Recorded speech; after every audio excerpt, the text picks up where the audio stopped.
बताएं अथर, आपको ये जो इलेक्शन की जो डेट अनाउंस हुई है ये बड़ी अहम है, इसका इम्पैक्ट क्या होने जा रहा है? देखें, जहाँ तक ये ताल्लुक है कि इलेक्शंस की जो डेट है, एक चीज़ तो ये कन्फ्यूजन दूर हुई कि जो जनवरी का आखिरी हफ्ता होता है वो फरवरी में होता है, इसलिए कि इलेक्शन कमीशन बार बार हमें बताता रहा जनवरी के आखिरी हफ्ते में, जनवरी के आखिरी हफ्ते में, तो क्रेडिट जाता है मोज़ेज़ अदालत को कि वहाँ पे जाके उन्होंने बताया कि ये आखिरी हफ्ता होता है। दूसरी बात यह है कि देखें, इसमें अब बहुत सारे क्वेश्चंस उठाए गए, बहुत सारे क्वेश्चंस किए गए अदालत के अंदर। अगर कोई और भी केस हो तो हम अयूब खान के ऊपर भी क्वेश्चन उठा देते हैं और उसके पोते से पूछते हैं कि भाई पोते का क्या नजरिया है अपने दादा के हवाले से।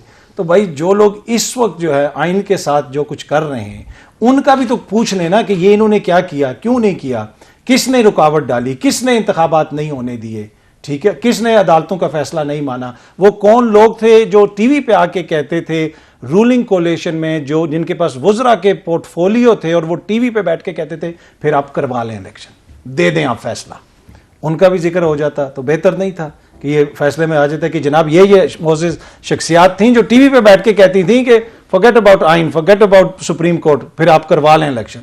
तो जब आप इन हालात से गुजर रहे हों तो उसमें देखें ना, यहां पे हर चीज की मौकरी बनी, हर चीज की मौकरी बनी। अब क्या ये फ्री एंड फेयर इलेक्शन होंगे, ये बड़ा क्वेश्चन है।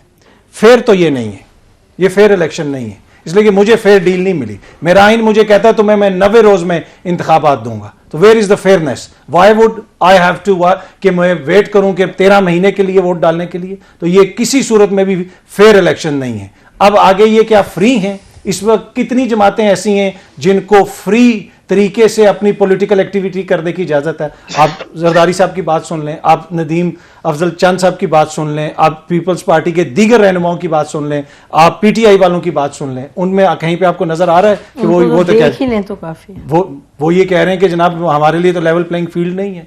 तो अवाम को फेयर डील भी नहीं मिली जो आइन गारंटी करता है, और उसके साथ साथ जो प्लेइंग फील्ड है जिन्होंने उसमें खेलना है वो ये कह रहे हैं कि हमें जो है इसमें वो फ्री हैंड भी नहीं दिया जा रहा। तो बहुत सारे इसमें मसाइल है ना। वेलकम बैक नाज़रीन। आज ही बिलावल भुट्टो ने ये बात कही सहाफ़ियों से गुफ्तगू करते हुए। उन्होंने कहा कि जी लेवल प्लेइंग फील्ड तो नहीं मिलेगी, लेकिन अगली हुकूमत होगी पीपल्स पार्टी की।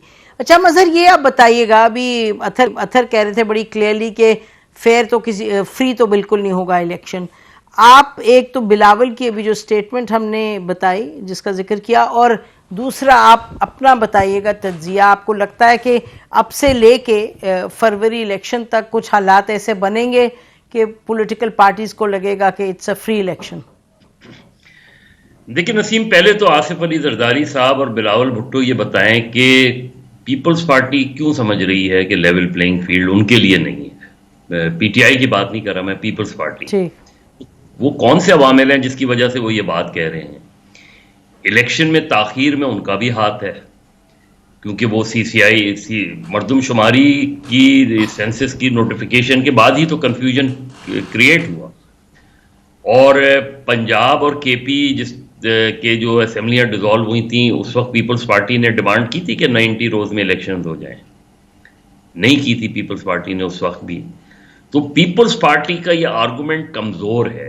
अच्छा मज़हर, उस पर सॉरी टू इंटरप्ट यू, लेकिन हमारे प्रोग्राम में मुतअद्दिद मरतबा पिछले कुछ दिनों में पीपल्स पार्टी के जो आए हैं लीडर्स, वो कहते हैं नंबर 1 वो कहते हैं पंजाब में कोई कमेटीज बन रही हैं जिसमें पीएमएलएन के लोग हैं और हम नहीं हैं। नंबर 2, पंजाब में बजट मिला है एमएनएज एमपीएस को जो कि जिनका ताल्लुक पीएमएलएन से है और हमें नहीं वो पैसे मिले।